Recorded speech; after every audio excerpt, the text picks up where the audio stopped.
Good evening সবাইকে। তো অনেক দিন পর আবার একটু আসলাম। অ্যাকচুয়ালি কাজের প্রেশারটা খুব বেশি থাকাতে তো আর রেগুলার আসতে পারি না। আচ্ছা, তো অনেকে মেসেজে বলছিল যে এসআই এক্সাইজের তো এক্সাম অলমোস্ট চলে এসেছে, তো 22 তারিখ মনে হয় এক্সাম। অনেকে বলছিল যে লাস্ট মিনিট একটা টিপস দেওয়ার জন্য। তো যাক, বেশি কিছু তো অনেক দিন ধরে আমি আর এক্সামের সাথে বেশি একটা জড়িত নাই, তো অনেক কিছুই আমারও মানে টাচে নেই। তারপরেও যাক, মোটামুটি একটা রেডি করেছি।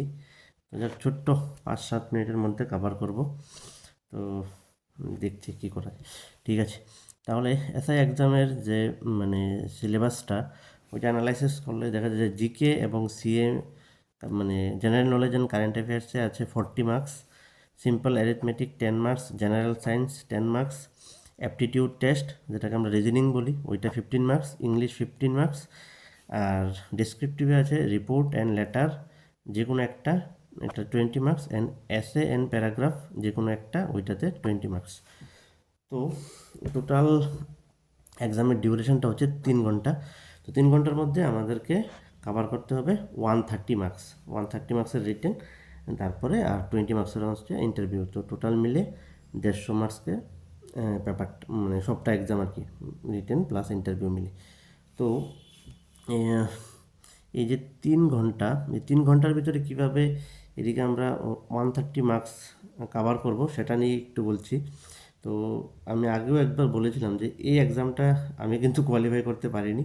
তো এই মানে একটা স্ট্র্যাটেজিক ভুলের কারণেই আমার ওই এক্সামটা কোয়ালিফাই হয়নি। তো আমি চাইবো যে তোমরা যাতে ওই ভুলটা না করো। তো আমি একটু বলে দিচ্ছি। তো 3 ঘন্টাকে 3টা পার্টে ডিভাইড করে নাও, 1+1+1।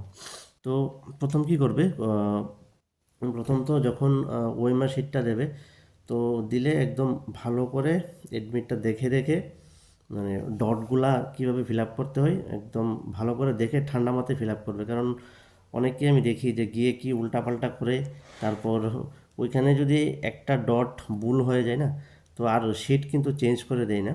তো যারা পুরান তারা তো সবাই জানোই, যারা ফার্স্ট টাইম অ্যাটেম্প করবে তাদের জন্য একটু বলছি। তো ওই সময় কি হয়, যদি কোনো কারণে রোল নাম্বারটা এন্ট্রি করার সময় যে ডট যে ডটগুলা থাকে ফিল আপ করতে হয়, ওইগুলাতে যদি একবার ভুল হয়ে যায় না, তো ওইটা চেঞ্জ হয় না। আর ওই সময় যে একটা প্যানিক সিচুয়েশন ক্রিয়েট হয় না, তো পুরোটা এক্সামের একদম ওই সময় 12টা বেজে যায়। তো আরও ভালো প্রিপারেশান থাকলেও যদি আমি রোল নাম্বারের এন্ট্রি ভুল করে দিই, তাহলে আর ওই প্রিপারেশানে মানে তারপর যদি আমি ফুল মার্কসও আনসার করি, তাহলে কতটুক হবে মনে হয় না কিছু আর করা যাবে। তো বাস ওইটা সবাই খেয়াল রাখবে যখন ওএমআর শিটটা দেবে। তো ওটা একদম মানে দরকার হলে 1 মিনিট 2 মিনিট বেশি লাগুক, কিন্তু একদম ঠান্ডা মাথায় একদম টাইম লাগিয়ে পুরোটা ফিল আপ করবে। কনফিউশন হলে যে ইনভিজিলেটর থাকবে ওনাকে জিজ্ঞেস করে তারপর ফিল আপ করবে, ওইটাতে যাতে একদম ভুল না হয়, এটা একদম মোস্ট ইম্পর্টেন্ট জিনিস। ঠিক আছে, তারপর যখন কোশ্চেনটা দেবে, তো 5 মিনিটের মতো টাইম নিয়ে নেবে।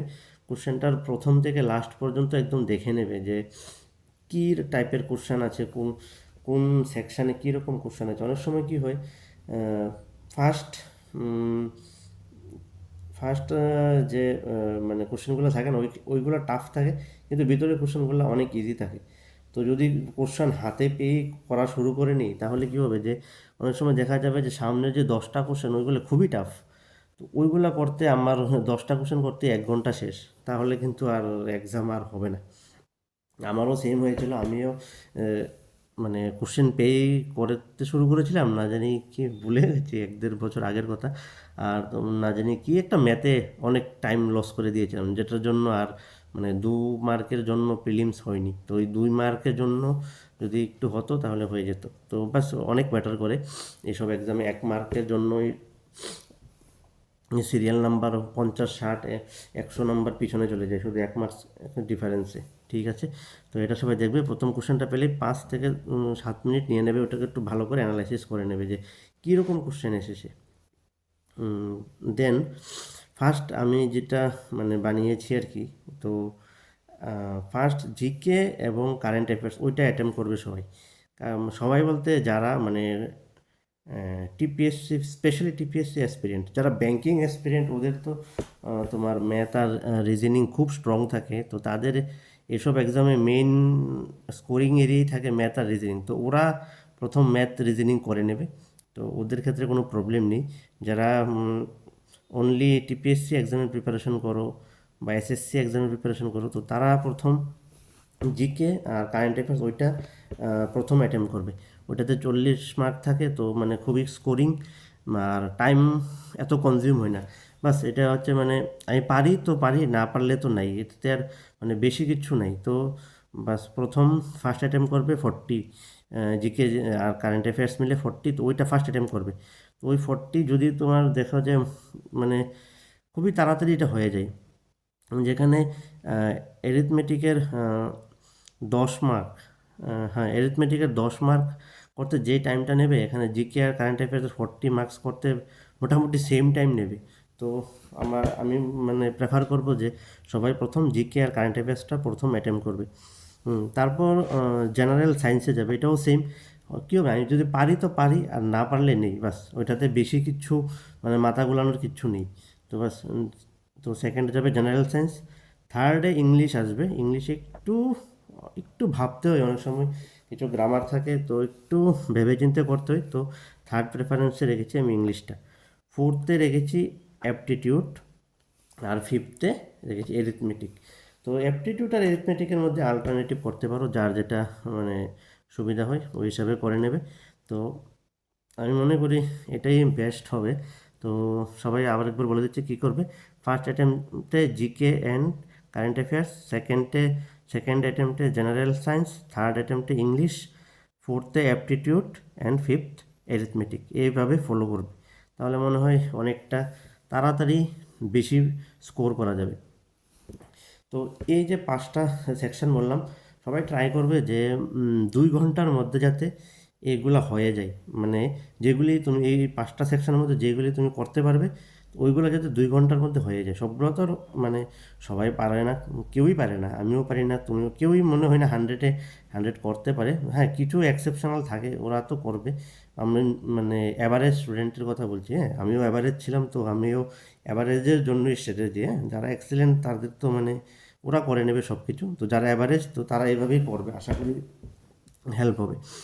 দেন 2 ঘন্টার মধ্যে যখন এগুলা করে নেবে, তারপর 1 ঘন্টা সময় নেবে, হাতে রাখবে, হ্যাঁ 1 ঘন্টা সময় নেবেন এরকম না, হাতে রাখবে 1 ঘন্টা। ওই যে রিপোর্ট বা লেটার রাইটিং অ্যান্ড এসে বা প্যারাগ্রাফ রাইটিং, ওই দুইটা সেকশন থাকে, তো ওই দুইটাতে 1 ঘন্টা হাতে রাখবে। তো যদি আহ, মোটামুটি ইজি থাকে তাহলে তো আধা ঘন্টার মধ্যেই হয়ে যায়। বা অনেক সময় আমরা বাংলা মিডিয়ামের যারা ওদেরকে একটু সমস্যা হয় একটু মানে গুছিয়ে সবটা একটু লিখতে, তো তার জন্য বলছি। কারণ আমি কি করেছিলাম, আমি ওই যে বললাম যে মাঝখানে যে এরিথমেটিকে আটকে গিয়ে টাইম লস্ট করে দিয়েছিলাম, তো ওইখানে যে লাস্টে যে এই যে রিপোর্ট লেটার অ্যান্ড এসে প্যারাগ্রাফের জন্য আমার কাছে শুধু 30 মিনিট ছিল। তো 15 মিনিটে রিপোর্ট রাইটিং আর 15 মিনিটে প্যারাগ্রাফ রাইটিং করেছি, কিন্তু ঠিকমতোভাবে হয়নি। তো এটাও একটা মানে আমার কি বলবো মানে ফল্ট ছিল। তো এই ডেসক্রিপটিভগুলো ভালো হয়নি, তো এখানে মার্ক অনেক কম এসেছিলো। তো তো এটাও একটা কারণ ছিল মানে আমার ওই এক্সামটা কোয়ালিফাই না করার। তো সবাই একটু খেয়াল রাখবে যে 2 ঘন্টা পরে এই ডেসক্রিপটিভে শিফট হয়ে যাবে, শিফট হয়ে ডেসক্রিপটিভ শেষ করে তারপর হয়তো কারো 10 মিনিট 20 20 মিনিট 30 মিনিটস যার যত থাকে তখন আবার মুভ করবে ওই এমসিকিউ সেকশানে। ওই সেকশানে গিয়ে আবার যার যেগুলো বাকি আছে ওই সেকশানে গিয়ে আবার সেম করবে। ফার্স্ট জিকে জিএস দেখে নেবে যে কিছু আছে কি না করার মতো, আর না থাকলে দেন শিফট করবে জেনারেল সায়েন্সে, এরকম করে দেখবে লাস্টে দেখবে যে যদি এরিথমেটিক আর অ্যাপটিটিউডে কিছু থাকে তারপর এখানে টাইম দাও, তাহলে মানে আর কিছু প্রবলেম হবে না।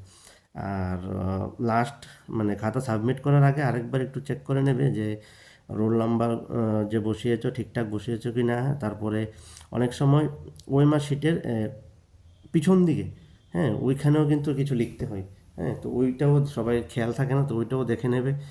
আর ইনভিজিলেটর তো সিগনেচার করে দেবে, তো ওইগুলো তো ওরা করে দেয়, তো ওইরকম কিছু হয় না। যে ফার্স্ট একদম ওইটাই খেয়াল রাখবে যে যখন এক্সাম শুরু হবে এর আগে যখন ওয়েমারটা দেবে ওইটা যাতে ভুল না হয়, আর তারপর এই স্ট্র্যাটেজিগুলি ফলো করবে, তো আশা করি হয়ে যাবে।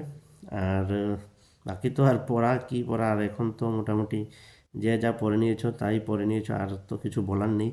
বাস এগুলি দেখে নেবে আর কি, জিকে কারেন্ট অ্যাফেয়ার্সটা 1 থেকে 2 বছর দেখে নেবে বাস। আর জিকে তো সবই আছে, হিস্টোরি, পলিটি, তো এগুলোই দেখবে আর কি। বাস ঠিক আছে, আর লম্বা করি না। ঠিক আছে, অল দ্য বেস্ট সবাইকে।